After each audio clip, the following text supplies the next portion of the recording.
I am Ferdinand Marcos, and I am the President of the Republic of the Philippines. I stand today on behalf of 110 million Filipinos. Hi everyone, hello universe, it's me again. Shoutout po sa inyo mga kababayan. But anyway, meron tayong upload pages updates. May sinabi po si Secretary Bersamin tungkol dito sa pagpalabas ng mga SALN ng mga matataas na opisyal, siyempre sa gabinete, no, sa mga politician. May sinabi po siya dito. Basahin po natin mga kababayan. Tapos, panoorin niyo po yung sinabi ni Jose Castro, i-explain niya. Ilalabas lamang ang mga gabinete ni Pangulong Ferdinand Marcos Jr. ang kanilang Statement of Asset Liabilities and Network, which is ang SALN. Kung lehitimo ang paggamitan nito ayon kay Executive Secretary Bersamin. Sabi niya pa dito, no, short lang po ito kasi napakahaba. Delikado na ang buhay ng mga yan Kung malaman kung ilan ang anak, ang address, mga bahay na madaling puntahan, which is we did not like to happen. Yan po sabi ng ES. Okay? So, sa aking pagkakaintindi, he is very concerned. No? Sa mga, sa mga may maanak, siyempre, pag makita yung SALN na malaki, di ba? Malaki ang kanilang pera. Naku po, maaring, hindi mo kasi maiwasan yung mga ibang tao na talagang gusto kang kidnapin para lang sabihin na, di ba? Yung mga anak, kikidnapin, parang ganun. Tapos tubusin kasi nga maraming pera. Parang yun ang dating sa akin. Pero ganun pa man, mga kababayan, ang Pangulong Marcos Jr., alam nyo naman po yun sa kanyang press con, nagsalita siya. Tinatanong yung SALN niya if willing po siya na ilabas. Yes, he is very willing na ilabas ang kanyang SALN kung yan po ay request ng ombudsman o ang korte. Yun po ang sinabi ng Pangulo at alam nyo naman po yun. Narinig nyo po yun. Kung i-request po ng ombudsman or ang korte, anytime. Pwede po, no? Yun naman ang importante, mga kababayan. So, sa mga walang tinatago, anytime pwede nyo labas ang mga SALN nyo. Kasi siyempre, presidente po ng Pilipinas po yan 'Di ba? At alam po rin natin, nung senador pa po siya, mga kababayan, ay naglabas po ng SALN yan, si Pangulong Marcos Jr. Ngayon, kung iniisip po ng mga anti-Marcos, nagnakaw sa Kabanang Bayan, ay doon po kayo dumiretso sa korte, sampan nyo ng kasong Pangulo. Tingnan natin. Baka mabaliktad pa kayo, makulong. Sabi ko, 'di ba? Wala po kayo maibubuta sa Pangulo, 101%. Remember, sanay na po 'yan sa mga pagbibintang ng mga kritiko niya. Ay mga kritiko ng Marcoses. Dekada na po 'yan. Pagbibintang sa kanila pero hindi sila nagtatagumpay. Sinampal sila sa katotohanan, natalo sila sa kaso sa Amerika nga Yan ang pinakaingatan ng Pangulo. Ayaw niyo ma-involve sa mga korupsyon. 100% po yan. Hindi po talaga korap. Itaga yun sa pagmumukha nyo, mga anti-Marcos. Sinasabi ko na sa inyo. Totoo yun, mga kababayan. Para kompleto detalyado, mga kababayan, panoorin nyo po yung sinabi ni Jose Castro at ang kaganapan doon sa Southeast Asia. So, eto na, mga beswa. Thank you, ma'am. Sunod, wala kayong Alison na Hi, ma'am. Magandang hapon po. Ma'am, yesterday, Executive Secretary Lucas Bersamin mentioned that they cannot allow indiscriminate freedom to access SALNs. What does it mean? Will the President is still willing to provide a copy of SALN to the public or pipili na lang ba kung kanino ibibigay? Ano pong ibig sabihin ni E.S. Bersamin when he mentioned that SALNs can be used as a weapon to government officials? Una-una nagsalita po ang Pangulo at siya po ay handa naman pong ibigay at ipakita ang kanyang SALN sa proper authority at meron naman po na tayong rules or procedure na inilahad ang ombudsman at sinabi din naman po dito na lahat ng request for SALN ay pagbibigyan pero may mga certain guidelines po na ibinigay ang ombudsman. So ang ehekutibo po ay tutugon dito. Follow-up, ma'am. Kahapon po natuloy ba yung meeting among cabinet secretaries about the SALN and what was their agreement? Yes, kahapon po nagkaroon lamang po sila ng informal meeting at napag-usapan nga po nito na sila na may tutugon base dun po sa procedure ng ombudsman. At yun na rin po ang sinabi ng ni ES Bersamin na hindi pwedeng magamit ito indiscriminately to, let's say, political attacks or whatever na paaaring maka-discredit sa mga public officials. But still, nandiyan naman po ang procedure na inilahad ng ombudsman at ang bawat isa naman po ay tutugon dito. Salamat you, sir. Sunod po mula kay Dexter Cabasa. Pinigilin mo.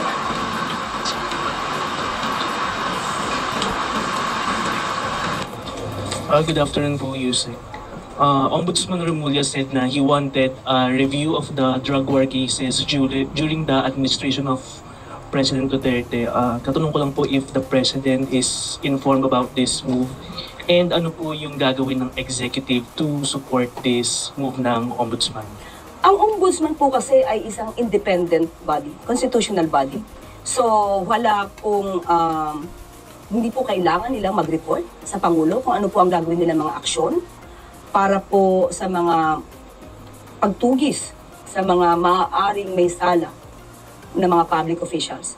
So kung ano po ang kakailanganing tulong ng ombudsman sa mga law enforcement agencies to get the, let's say, data or facts or reports, yun naman po ay ipagkakaloob. Pero para po ipagpaalam pa sa Pangulo ang gagawin ng ombudsman, hindi po sa cloud ng Pangulo ang anumang aksyon na gagawin po ng Ombudsman, Office of the Ombudsman. Tama. Thank you po. Sunod mula kay Joyce Pacora, Philippine News Agency. Good afternoon, Yusek. Yes, po. China and the US held their latest trade talks yesterday po. Is there also going to be a similar meeting between the Philippines and the US economic team, specifically Sec Roque? Sa ngayon po, natanong po natin si Secretary Go at wala pa pong update patungkol po dyan.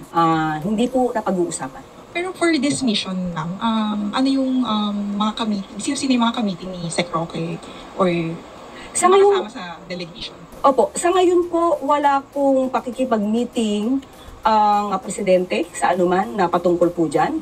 At yun lamang po ay nagpirma lang po ang ating Secretary Cristina Roque ng 2 agreements.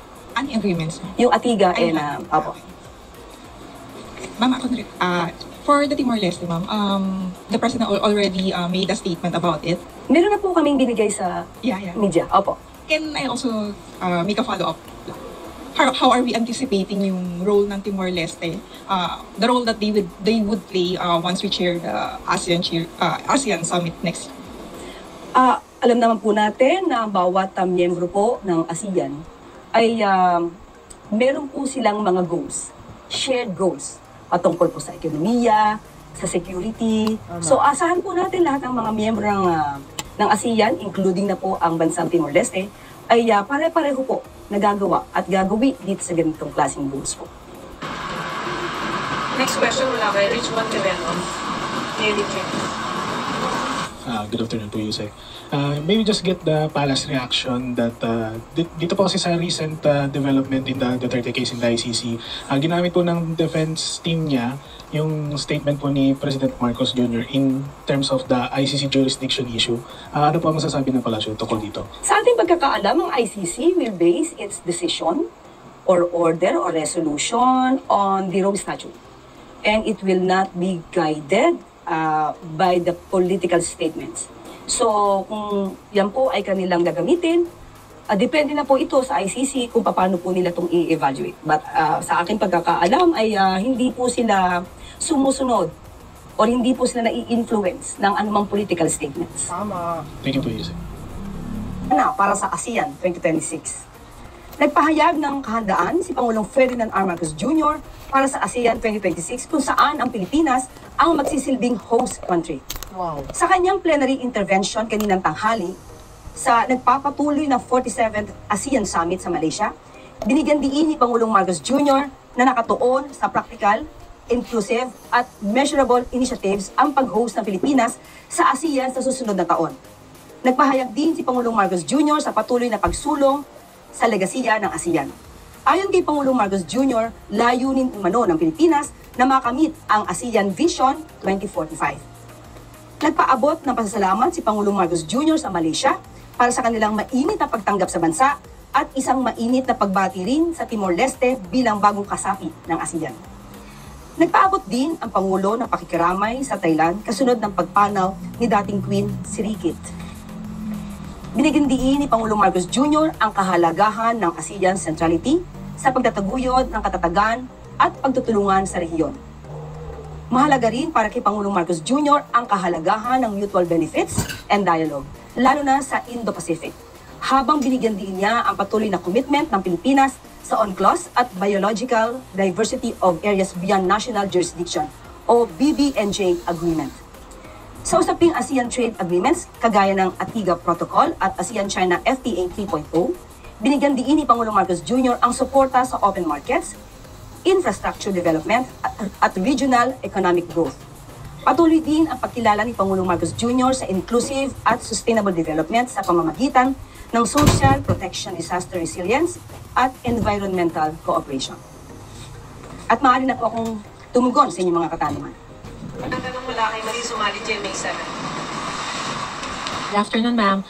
Ma'am, with regards naman po sa bilateral meetings this morning, could you share with us the key takeaways and some major agreements and commitments reached during the bilateral meetings of the President with Cambodia, Canada, and Thailand, or kung pwede rin yung iba pang naabutan? Opo, sa ngayon, ang maibibigay ko lamang sa inyo ay ang kanyang ang naging bilateral meetings with Cambodia, Thailand, and Canada.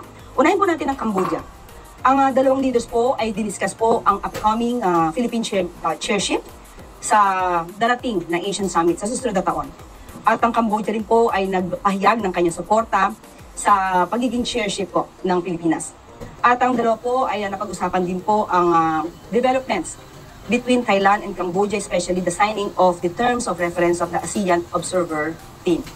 At patungkol po naman sa Thailand, unang-una po ay pinaabot po ng Pangulo ang pakikiramay sa pagpanaw po ng Her Majesty the Queen Sirikit. At ang Prime Minister po ay ng Thailand ay nag-express din po ng suporta para sa Pilipinas sa darating na taon sa pagiging host country para sa ASEAN Summit. At ang dalawang bansa rin po ay pinag-usapan at gustong palawigin pa po ang usapin tungkol sa tourism, trade and investment, including po the engagement with private sector.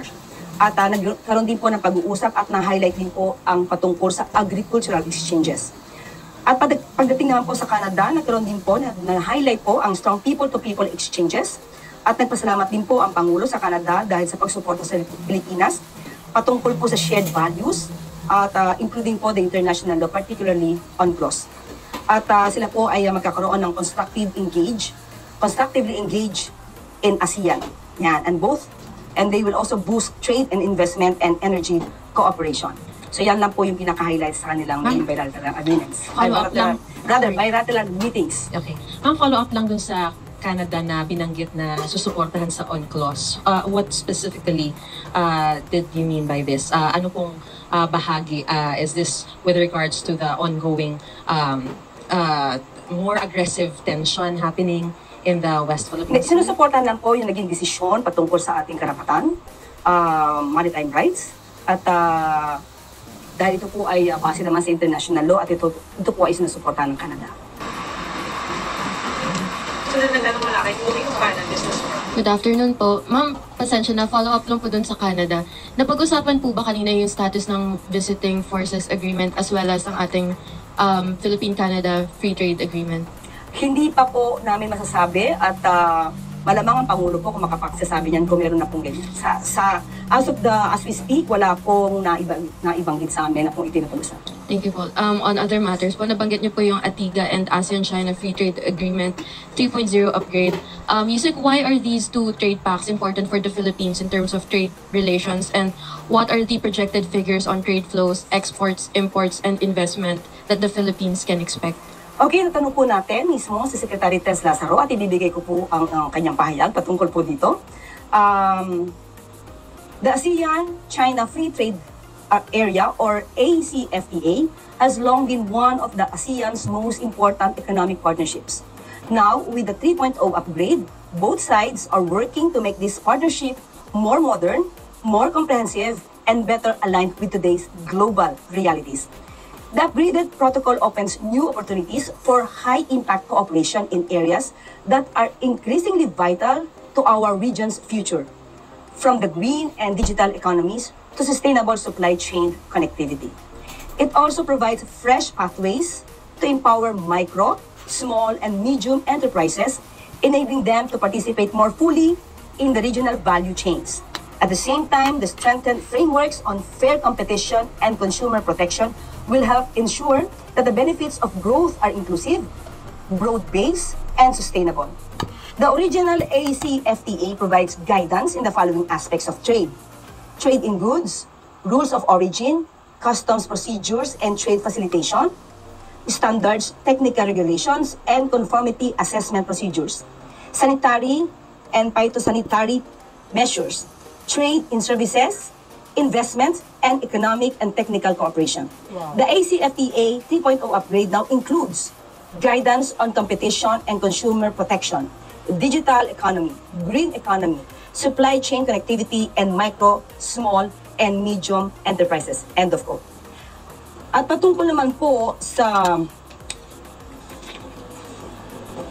ATIGA.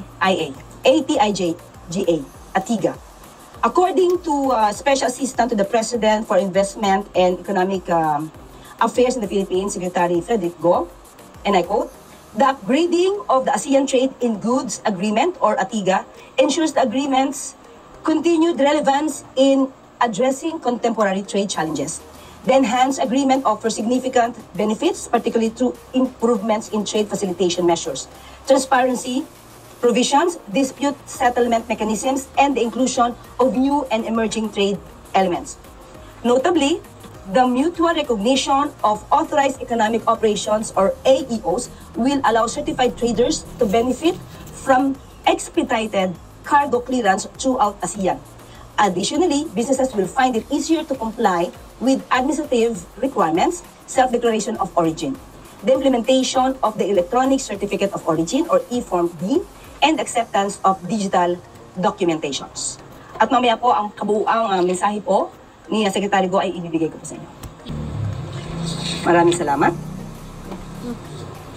At para sa good news, ulit, Pilipinas, sumailalim sa kasunduan na naglalayong patatagin ang kalakalan sa ASEAN Summit sa Malaysia.